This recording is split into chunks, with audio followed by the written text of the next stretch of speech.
कोई लड़की पसंद आ जाए तो फिर उसके लिए चाहे जो करना पड़े उसको पीड़ा नहीं होती। फिर नस काट लेगो हाथ की, हॉस्पिटलाइज्ड रह जाएगा बेचारो, रात भर भोजन नहीं करेगा, दुख भरे गाने सुनता रहेगा।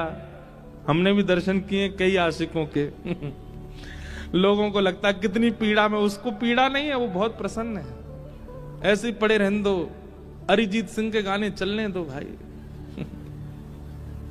रोने दो थोड़ा मुझको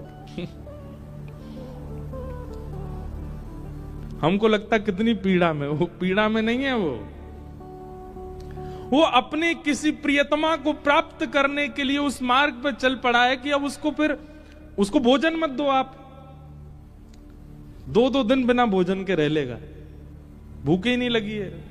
क्यों? प्रेम सवार हो गया चित्त पर, प्राप्त करना उसको।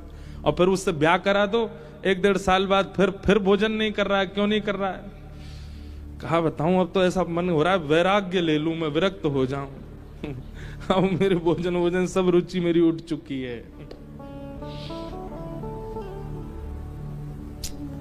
पर यही अंतर है, संसार की किसी वस्तु की प्राप्ति में भी आप तत्परता दिखाते हैं, पर उस वस्तु की प्राप्ति के बाद कहीं ना कहीं आपकी जो तत्परता पहले थी ना, वो घट जाती है। पर वही भगवत मिलन की तत्परता जब होती है ना, तो मिलन के बाद भी तत्परता बनी रहती है। और मिलन के बाद भी, ठाकुर जी से मिलन के बाद भी तत्परता आपकी नहीं बनी, तो इसका मतलब ठाकुर जी मिले ही नहीं। यहां तत्परता कभी समाप्त तो नहीं होती। संसार में और ठाकुर जी में यही अंतर है, यहां तत्परता अखंड रहती है और वहां खंड खंड खंड हो जाती है। और वस्तु की प्राप्ति में जो तत्परता, उसमें फिर कष्ट पीड़ा का अनुभव नहीं होता, फिर तो अच्छा लगता है। तो रामदास बोढ़ाना जी इतना पैदल चलते थे, 10-10 12-12 दिन लगा करके द्वारिका आते थे। लोगों को लगता था अरे राम कितना कठिन, पर उनको वो पीड़ा का अनुभव नहीं होता, तो वो तो बड़े प्रसन्न रहते थे। कई लोग मैंने देखा, वो एकादशी के दिन अन्न का त्याग रखते हैं। एकादशी करने वाले भी बड़े बहुत प्रकार के होते हैं। एक होते हैं वो अन्न नहीं खाते, एक होते हैं वो अन्न भी नहीं खाते और मौन भी रहते हैं। एक होते हैं वो अन्न नहीं खाते, फलाहार करते हैं। और दिन तो 3 बार भोजन करते थे, एकादशी वाले दिन 5 बार करते हैं। उस दिन फलाहार, हम फलाहार कर रहे हैं ना, कुटू की पकौड़ी, कुटू कचौड़ी, ये वो 5 बार खाते हैं। पर कई लोग बड़ा कठिन भी करते हैं। वो कैसे करते हैं? केवल सेब या अमरूद या जो भी फल वही खाएंगे, वास्तविक फलाहार करते हैं, रसोई में बनी सामग्री नहीं पाते। कई लोग ऐसी एकादशी करते हैं। और कई लोग फल भी नहीं खाते, जल भी नहीं पीते, निर्जला एकादशी करते, पूरे दिन कुछ नहीं पाते। अब लोगों को लगता है राम राम कितनी पीड़ा, पर जो करता है ना उसको उसमें सुख मिलता है। और क्षमा कीजिए, अगर ये एकादशी जो लोग करते हैं उन लोगों को भार जैसा लगता है, कब आएगी द्वादशी, कब निकले फिरते खामे रोटी, मत किया कीजिए आप। ये कोई जबरदस्ती नहीं है, ठाकुर जी कोई कह नहीं रहे आपसे करो। जब तक ऐसी तत्परता चित्त में ना हो कि आप उसको सौभाग्य मान करके नहीं कर रहे हो, तब तक मत कीजिए व्रत। आपको सौभाग्य लगना चाहिए। रामदास बोढ़ाना को बहुत सौभाग्य लगता था कि ठाकुर जी ने मुझे इतना बल दिया कि मैं पैदल चल के द्वारिका जाता हूं। और वो द्वारिका आते, रात भर कीर्तन सुनाते द्वारिकाधीश को, और एकादशी को कपाट खुलते ही दर्शन करते, नेत्र सजल हो जाते रामदास जी के। ठाकुर जी को दूर से ही ऐसे अंक में, मानो ऐसे कर लेते जैसे मैंने अंक में भर लिया हो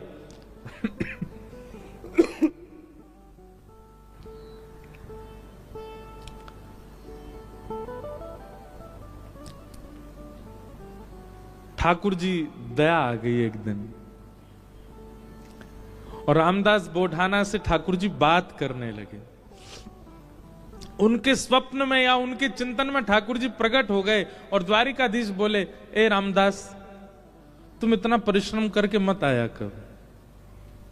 रामदास बोढ़ाना बोले, मुझे तो बहुत अच्छा लगता है, आपको क्यों पीड़ा हो रही? बोले, तुमको अच्छा लगता है, पर मुझे लग रहा है कि तुमको पीड़ा होती है और उस पीड़ा से मुझे पीड़ा होती है।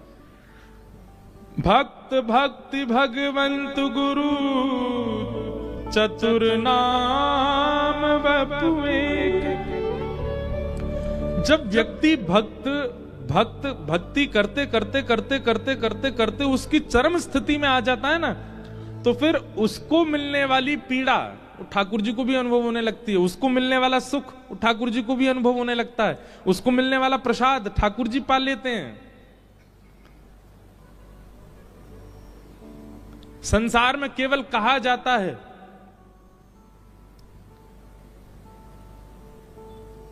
लेकिन यहां वास्तविक होता है कि आप पाओगे पेट उनका भरेगा और ठाकुर जी पाएंगे पेट आपका भरेगा। कितने ऐसे प्रसंग मैं आपको सुना दूं।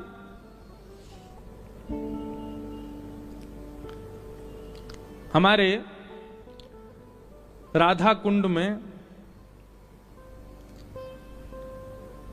रघुनाथ दास जी षड गोस्वामी हुए अपने गौड़िया वैष्णव परंपरा में, उसमें एक रघुनाथ दास जी थे। बहुत अच्छी अच्छी लीला है रघुनाथ दास जी की। तो रघुनाथ दास जी का नियम था केवल फलाहार करते थे। धीरे धीरे धीरे उन्होंने फलाहार भी छोड़ दिया, केवल दूध पीने लगे। धीरे धीरे उन्होंने वो भी छोड़ दिया, एक एक करुआ केवल छाछ पीते थे, उसी से पूरा दिन निकालते थे। एक दिन वो बहुत जोर से बीमार पड़ गए। कोई उनको देखने के लिए वैद्य आया। वैद्य ने आकर के जैसे देखा, पहले तो नाड़ी पकड़ के वैद्य बता देते थे क्या रोग है, तो नाड़ी पकड़ के देखा तो वैद्य बोला इनका पेट खराब हो गया है, अपच हो गई है। तो वहां जितने लोग खड़े थे वो सब बोले ये तो केवल छाछ पीते हैं, इनको अपच कैसे हो गई?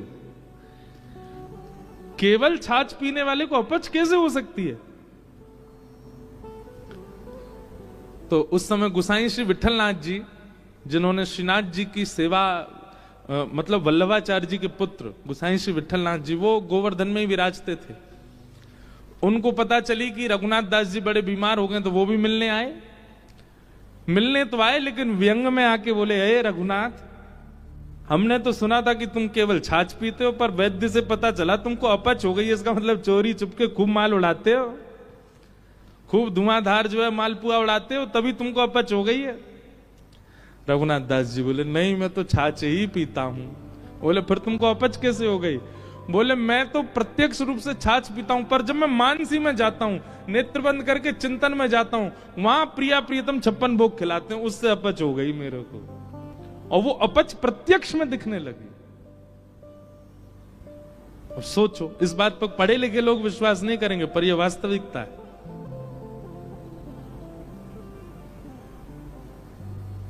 वो प्रत्यक्ष में नहीं पा रहे हैं, पर अप्रत्यक्षानुभूति, वो नेत्र बंद करके जब अपने मानसी भाव में जाते हैं, वहां ठाकुर जी उनको बढ़िया लड्डू पवाते हैं, पूड़ी पवाते हैं, रबड़ी पवाते हैं। उससे अपच प्रत्यक्ष शरीर को हो गई। ये बात सुनकर के गोसाई जी के नेत्र सजल हो गए। रघुनाथ दास जी को हृदय से लगा लिया। बोले जय हो, तुम्हारी भक्ति को प्रणाम कि तुमको ठाकुर जी प्रत्यक्षानुभूति करा देते हैं।